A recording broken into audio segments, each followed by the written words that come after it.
Well, I have a few things to say about the question of what is the purpose of the dissident right.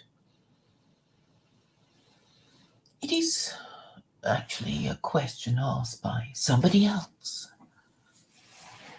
and it only came to my notice today, and it will go live tomorrow, I believe at 8:30 British summertime.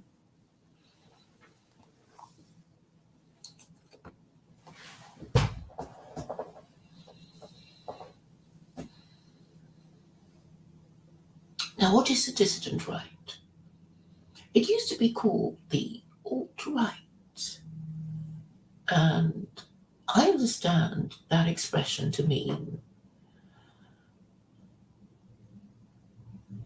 people who think that mainstream conservatism cannot hope to solve all the social, economic, and political problems of so many decades and, well, centuries of liberalism. That is what I understand by alt-right. And I suppose I include myself in them, in that category, because, well, I don't agree that, I don't believe that mainstream conservatism would ever solve those problems created after so many centuries of liberal democracy. And therefore, something more radical is required, and that means the danger of being labeled extremist, radical. But I reject the idea of being called, well, I reject the label of extremist, because an extremist is really someone whose solution is over and above what is necessary to solve the problem. And since we haven't all agreed on what is really the problem, it would be premature to call me radical or extremist. Well, I would accept radical, the label of radical, because I do recognise that what I propose is indeed radical, but not extremist, because it is only what is necessary, in my view, to solve the problem. So the alt-right morphed into the dissident right because I suppose these alt-righters thought that calling themselves a dissident right made them sound more intellectual, so it made them sound less pariah-like. But it's the same old characters.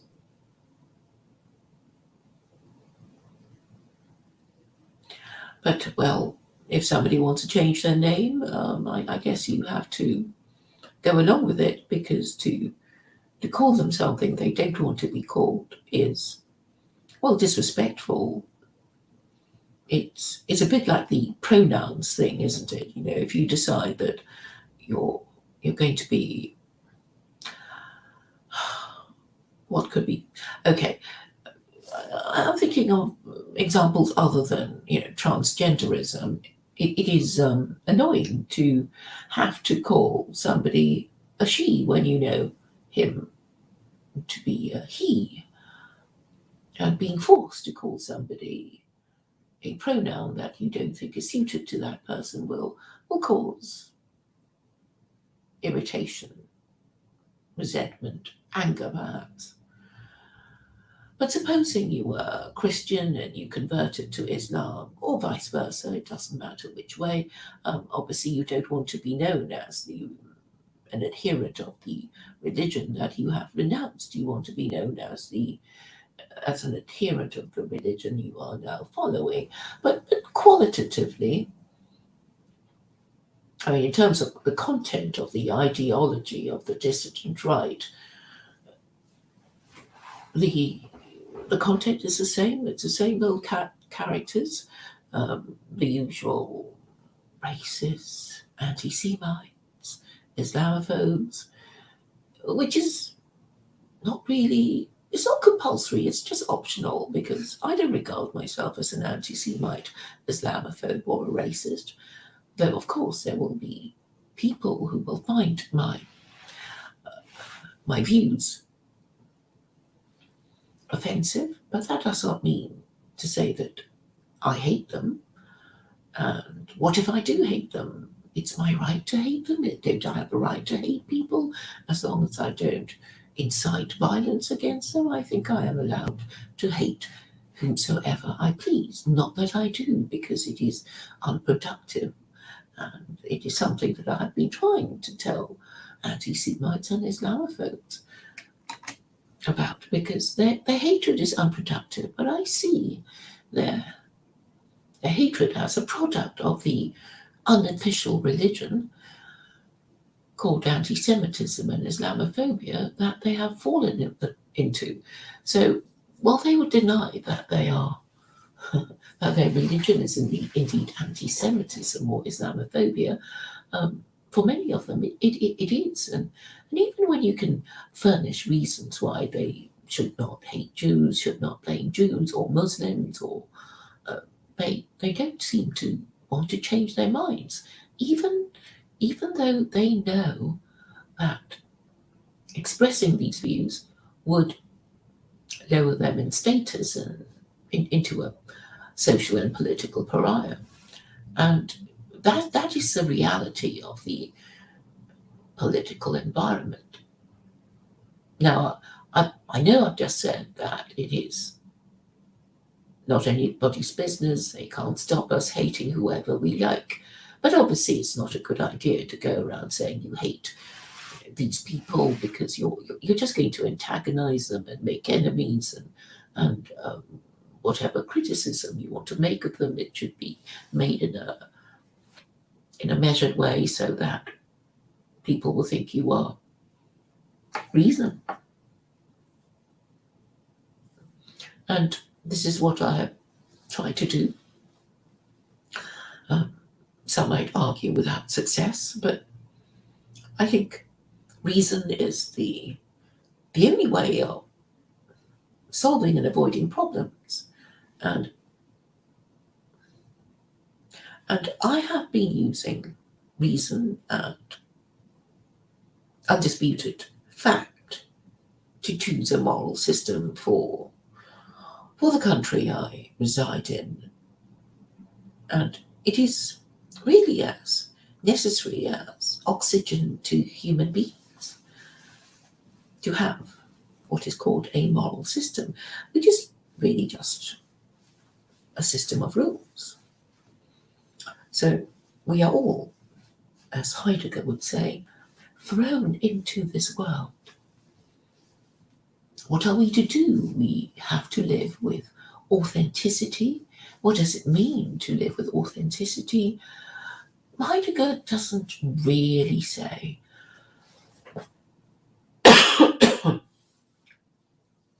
What is authentic? Are moral principles authentic? Or perhaps we prefer the authenticity of our emotions? Because really, moral principles are somebody else's. It's not our own. Beliefs are also, if you're going to take it from a religion, is also not our own. But we need, as a society, as a group,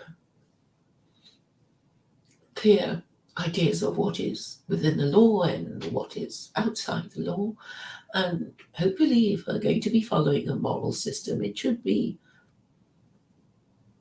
regarded as fair enough by most people. And it is clear that the moral system we have, whatever it is, whatever it claims to be, is not regarded as fair enough by most people.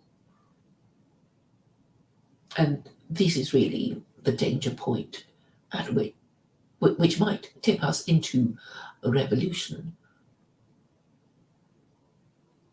So it is important to understand the crucial nature of having a moral system. This is what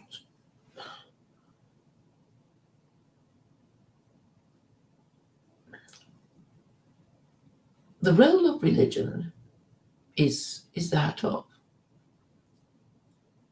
instilling, promoting, and articulating religious principles. So these would be rules, and these rules would be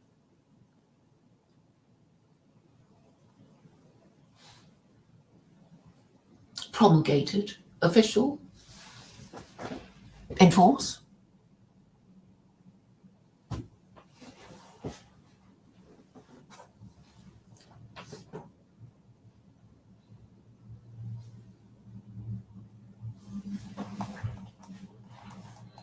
And we should all know what they are, even though we don't agree with it. I mean, that's really the basis of the system. So I've been talking to somebody who doesn't really get it. And most people don't really get it. Perhaps it's my legal training that allows me to get it, or my problem-solving mind. I'm just responding to this comment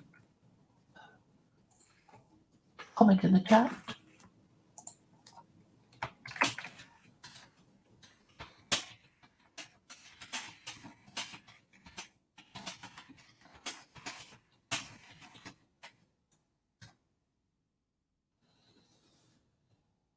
So we all know that in this game of life, we need the rules, and this is all I'm proposing.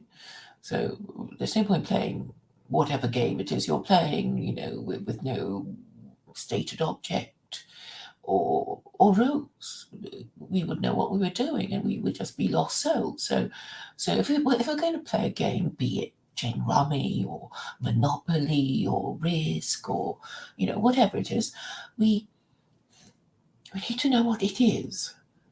We need to know the name of the game, and we need to have access to the rules, and we need to be able to refer to them from time to time, in order to check the behavior of the other players in case they cheat and say that a rule is the rule when it isn't, or they make some mistake. So we will always need a rule system, and in politics it is called the Constitution. So it's really quite simple, I guess, if you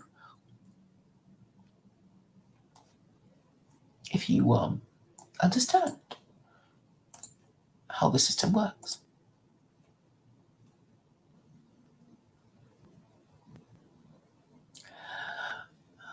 So what is a dissident right for? I mean, obviously you dissent because you're not happy, you wish to change things, and the purpose of calling yourself a dissenting group is to provide an alternative to the status quo. And we should consider whether the dissident right are doing what it says on their tin. I don't think they are, which is why I go on about them and I complain about the behaviour and the narrow-mindedness of so many of them who can't have a proper dialogue, who are avoidant about certain subjects, or just me, they flee from me because obviously I'm not one of them, and they don't think I'm one of them.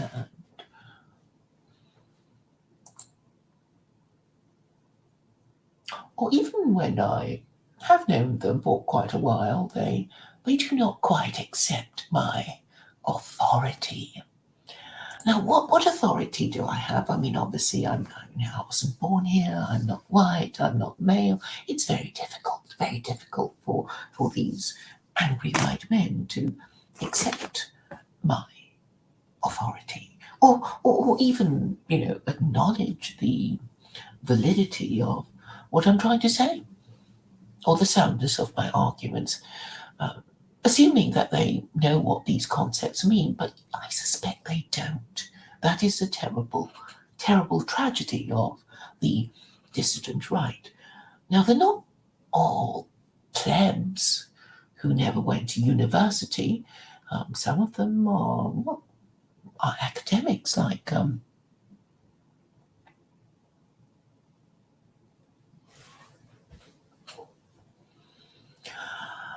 Greg Johnson.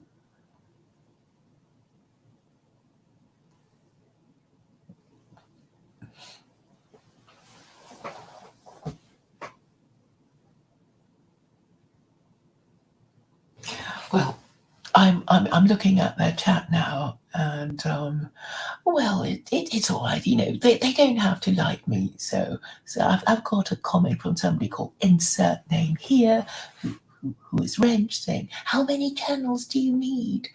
And then the owner of the channel, Scrumpmonkey, says, "It seems someone is same fagging our chat. Begone, sock puppet accounts." So, I don't know, are they going to be sporting, or are they going to hide all my comments? I don't know. I think it would be more amusing if they could, if they were sporting, but not everybody is a good sport like me.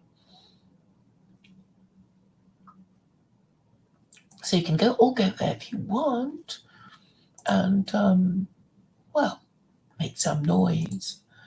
They'll probably appreciate it. You know, we all like attention. Even, okay, well, negative attention is not so much fun, but YouTubers are most of them, I like to think, hardened people like me. Now, on the question of the dissident right, and their purpose is of course to provide an alternative, an alternative to the status quo. I suppose I better tell them I'm streaming now, you know, just to give them the sort of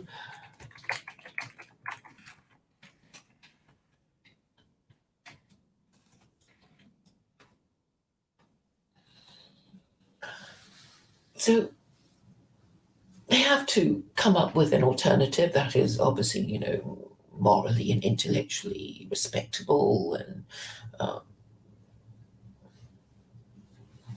well, that's it. That's all they have to come up with, and they can't do it. They can't do it, and that's why I want to help them. I've referred to this story of seeing this mangy fox cub in broad daylight, standing on a pizza box, trying to get at the contents in the pizza box, and it clearly couldn't, because it was, you know, standing on the box. When you know, if it were clever like me, it would know to retreat and a step or two, and then, you know, flick the box open with its nose. But as it was so hungry and so eager to get at the contents of the box that it just stood on the pizza box and just couldn't manage to get it open. And this, I think, describes the predicament of these lost boys of the dissident right. I listened to one of the videos of Scrumpmonkey. You see, they can't even take themselves seriously to give themselves a proper name, or go by their real name. You know, it's got to be, you know, a stupid name like Scrumpmonkey or Monk Scrumpy, or, you know, they're just gonna play around like that because they are, unfortunately, adolescents in adult male bodies, and this is a terrible tragedy, because it means they won't be able to organize anything, and because they are lost boys of Neverland, they will never be able to get it together, to even think straight, let alone say what it is necessary to be done.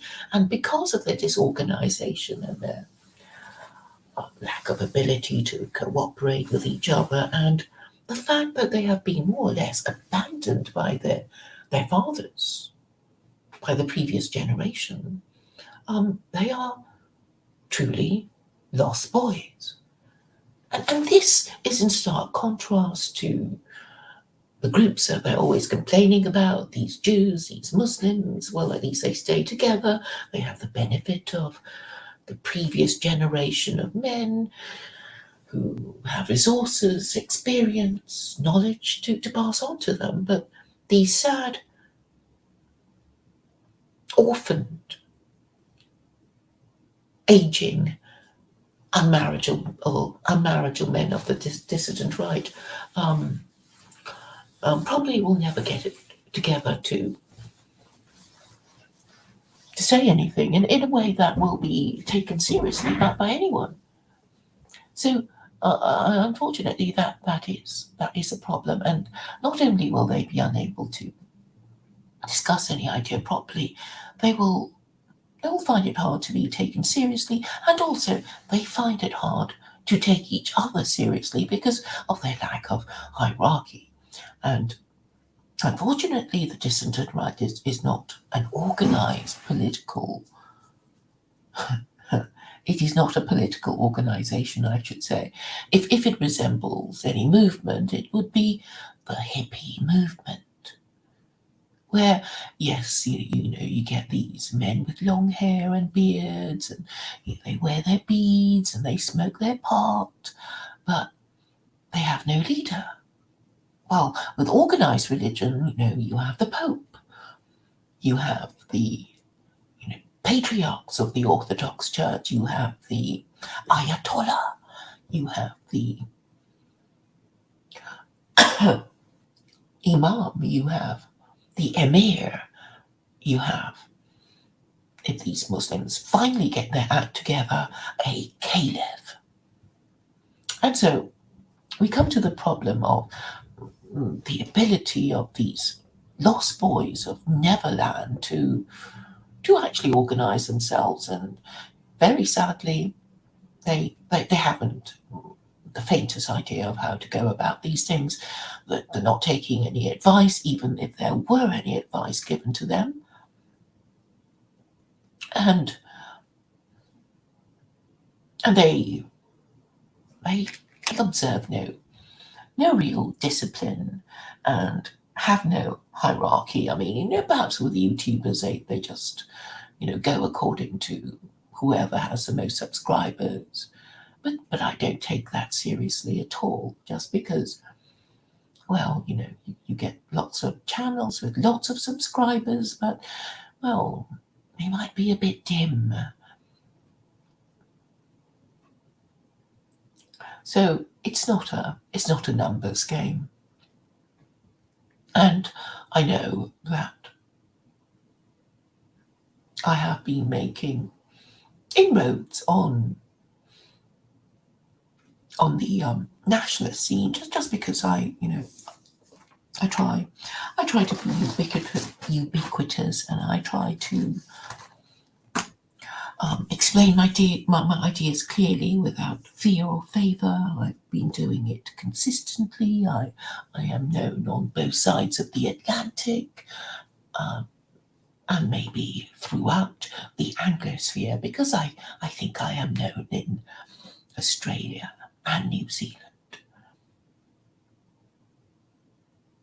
which is all part of the Anglosphere, and I really am a one-woman think tank. And not only do I presume to make suggestions for the lost boys of Neverland, I also presume to tell rabbis what they ought to have been doing for these centuries, and they don't like hearing it from me. And I will frankly admit to you that I lack the authority that is necessary to be heard, because really, a lone voice is easy to ignore, and my motives could be deliberately misunderstood or demonized. But I will continue to do what is necessary to be done.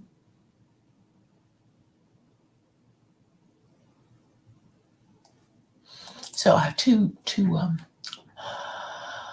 2 comments and 2 viewers. I have shared my video, but anyway, hello, Heidenreich. I like to think of the dissident right as advocating for Western well-being. So it was called the dissident right way back in 2017. All right, it doesn't really matter. I mean, I'm happy to identify as a nationalist because that is the whole point of nationalism. I wish to define nationalism as government in the national interest. Nobody has a better definition, and they might as well submit to my superior definition. But I know they're just going to, drag their feet and, pretend I don't exist or.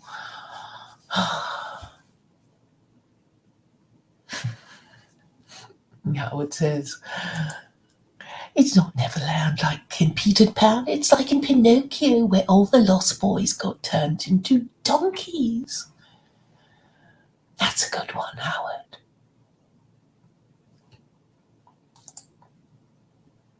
Now we go back to the purpose of the dissident right. It is there to dissent, and dissenting is not just about saying no, no, no, no, no. You have to present your rulers with an alternative, because look, here's an analogy. You're a group, and you have to go from A to B. Some of the terrain is difficult, and there will inevitably be stragglers who will say, "Oh, you're going too fast. This is too hard," and they moan and they whinge. But what is there to be done other than to soldier on? Because the whole purpose of the journey was to get from A to B, and it's not going to happen. These stragglers will probably not be allowed to hold everyone back if they delay, if they slow down enough. They might just get lost because they would get left behind. So what is therefore necessary is that people understand that the only way to get the leaders of that group to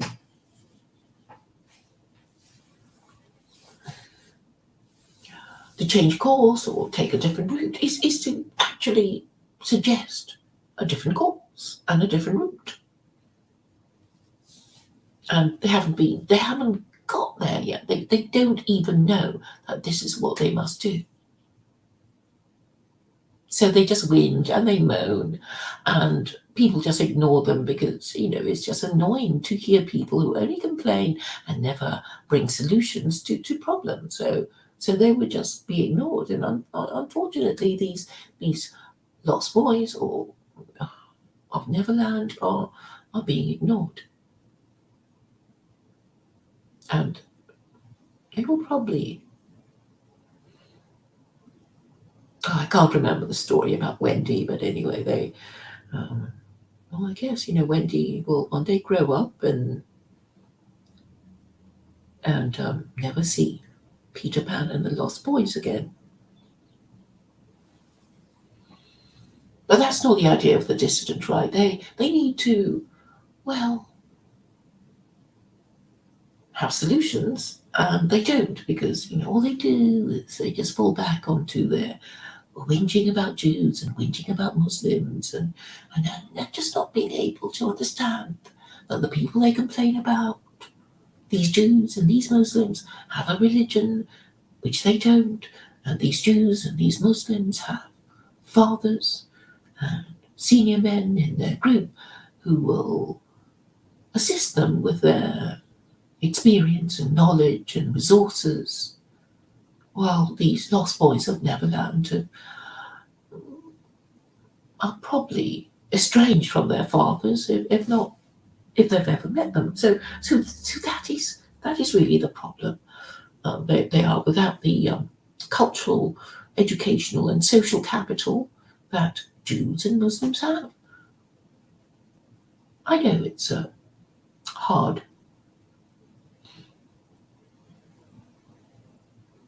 fact to take, but there it is. That's the whole point of, having a religion. I know you don't like it, you don't like the rules, but this form of human organization allows the group to stay together better than the lost boys of the alt-right or dissident right, as they prefer to call themselves. So what could the dissident right do that would be good, would be constructive, would please them and others? And it is to be able to talk about ideas. They just don't seem to be able to have a proper dialogue about anything. I mean, you look at Keith Woods and Joel Davis, and it seems that they never really have a conversation. They just wait for each other to finish talking. They talk to each. They speak in a very stilted, a very artificial way. People don't really talk like that, do they? There's something really so unnatural about the nature of their discourse that it I was going to say it hurts the ear, but it doesn't sit well. It doesn't instill confidence. There's a lot of philosophical jargon that the plebs who haven't gone to university, they wouldn't be able to follow it. It's very pretentious, very long-winded. It's a lot of it is unnecessary, and maybe a lot of them just do it to show off their intellect. That they know how to use these long words and long sentences. They probably even relish the idea that most of the plebs wouldn't be able to follow what they say, and amuse themselves by posting anti-Semitic, Islamophobic, racist comments in the chat.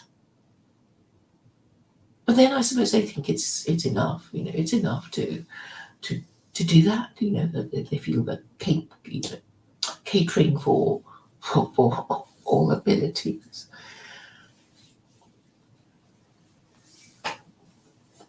But I think a bit of showmanship would be to allow people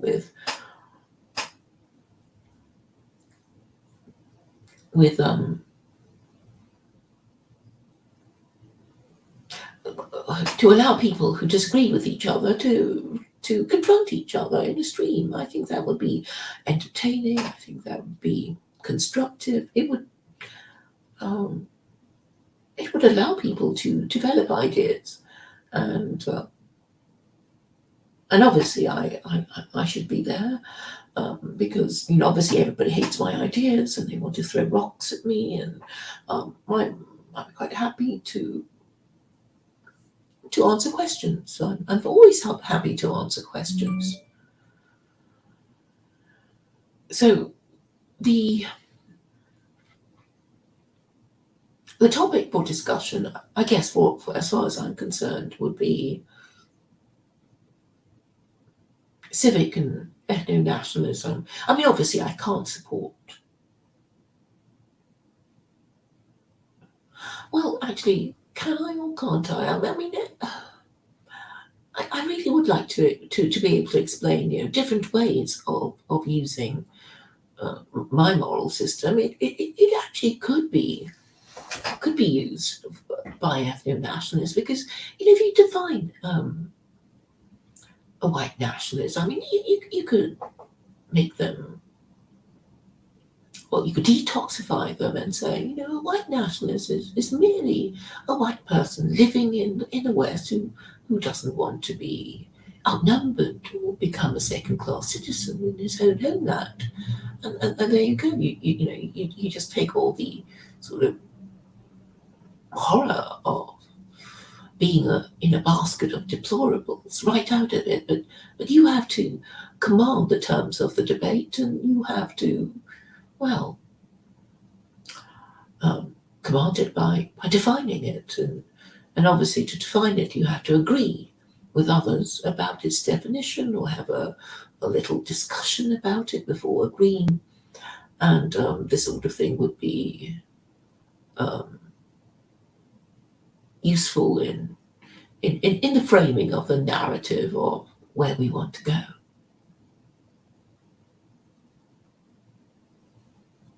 Currently,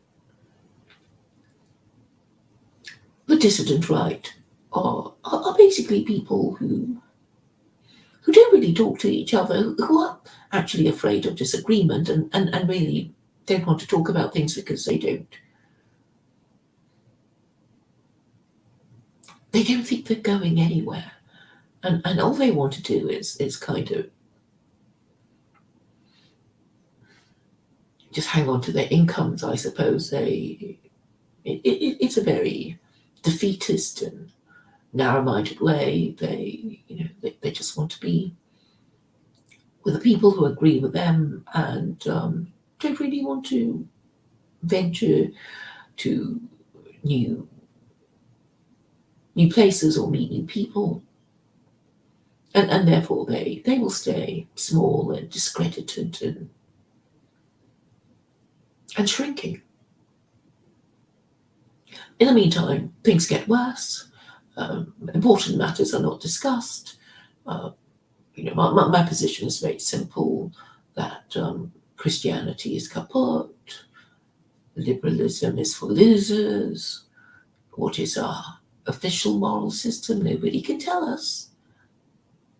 So my concerns are basically about the constitutional construction of the alleged moral system that we're supposed to follow. And I want to explain why. Well, I want to explain why I say the things I do and what I think is the solution. And I keep hoping that people will ask obvious questions, but they don't. Talking to a brick wall would be more fun. Because when you're in a dialogue, you get people who make a comment here and there, ask a question here and there, but these stubborn, these mulish people, they cannot develop the argument. They can't ask the logical next question. And I don't know if they're doing it on purpose to thwart and frustrate me, but perhaps they can't help themselves. I mean, I have to consider that they're so intellectually crippled that they can't ask the next question because they fear the answer. Something like that. I mean, I know therapy can take years, and if people are in denial and they want to be in denial, and the thing is, okay, if somebody's actually taking therapy, in therapy, they'll be paying the therapist, right? And of course they're not paying me. They don't want to hear it from me, and so they're not getting it.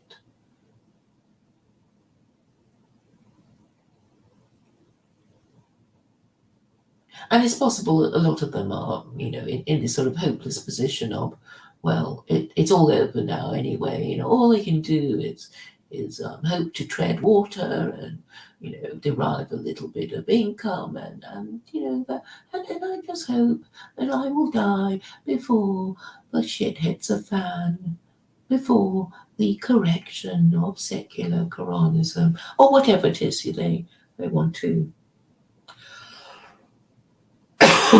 do before they pop their clogs. I don't think it's anything much other than, more whinging about Jews and Muslims and refusing to face the fact that Christianity is kaput, liberalism is for losers. Everything will just get from bad to worse until it is called out and corrected.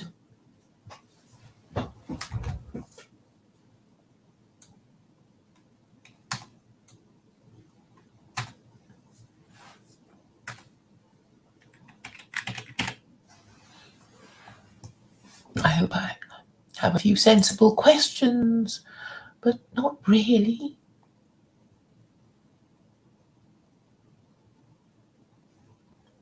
So Bigger says, is Trump or not Trump? That's it. But then he's American and he doesn't obviously care about things in Britain. Actually, well, he's in Israel, so why would he care what goes on in? Well, I suppose he would because Trump is the great white hope and the last white hope, I suppose.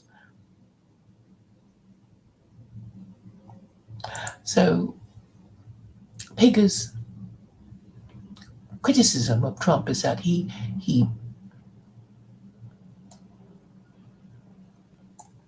he's saying that there should be no need to push the Overton window further than Trump pushed it. Well, it didn't win, though, did it?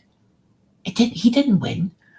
Or you, I mean, I suppose you're going to say that he won, but it was stolen. But anyway, the point is that he didn't become president.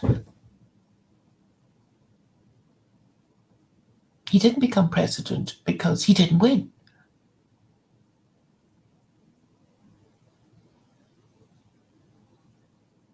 Building the wall is very distressing to the left. No need to hate Jews.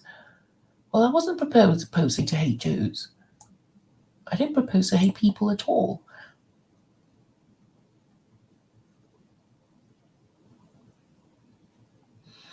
Well, I don't know what you're talking about, Pigger. I mean, where is it friendly to political discourse? So, before I go, I will sum up what I have been trying to say, that the purpose of dissension is to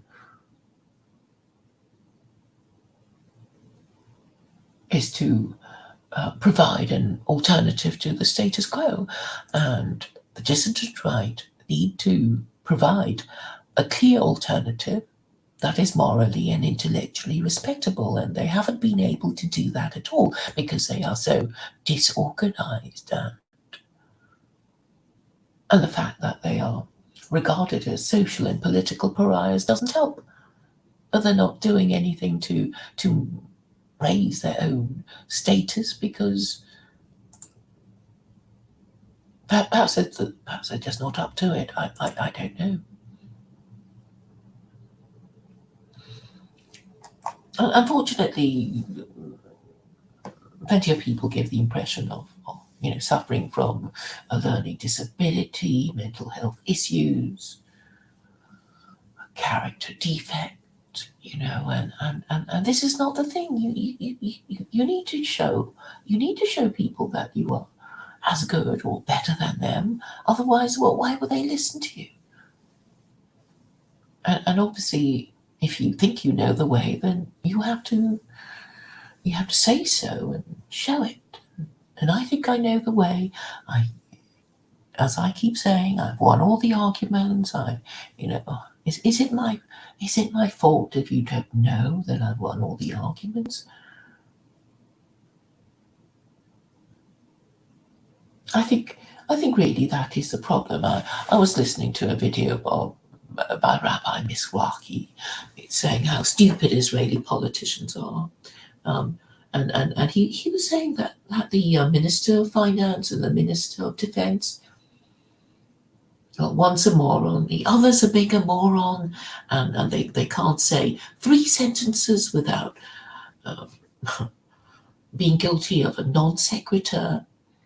And so he's saying that they're not able to think logically, and this is alarming. And he also made the comparison that a 6-year-old at yeshiva is more logical than these idiotic Israeli ministers. That's what he actually said. So there's something about rules, right, that make you clever. We know Jews and rules, and the fact that you know what these rules are will make you cleverer than people who don't follow any rules. And that much should be obvious. And obviously the rule that most people ought to follow is that parents should be married, and I'm afraid the average Westerner doesn't understand or disagrees and isn't able to have an honest and rational discussion about it. And that applies to both the political establishment and the dissident right. So that there are problems that need to be talked through and